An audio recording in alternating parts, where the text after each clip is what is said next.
Ano kayang luto ko dito? Ang ituturo ko sa inyo ay ang pagluluto ng chop suey. Chop suey? Isa lang ang kawali. Painitin at pagkatapos ay lagyan na ng mantika. Habang pinapainit ang mantika, kunin ang bawang at pitpitin. Hiwa-hiwain ngayon ang mga sibuyas. Hiwain ito ng maninipis. Magkasabay ilagay sa kawali ang bawang at sibuyas. Habang ginigisa ito, maghiwa na ng gulay. At tamang-tama ilagay na ang gulay sa kawali. Hintayin maluto ng kaunti ang gulay.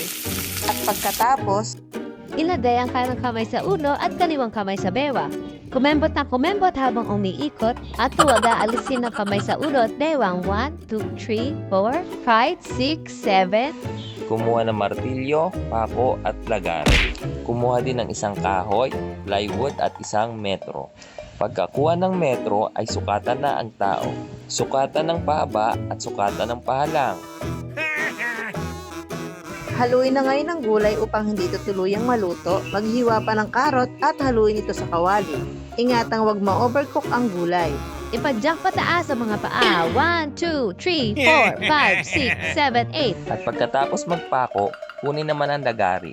Lagariin ang mga tirang kahoy para sakto tayo sa sukat. Ayan, malapit na matapos ang proyekto. Shoutout nga pala kay Jade Crubador.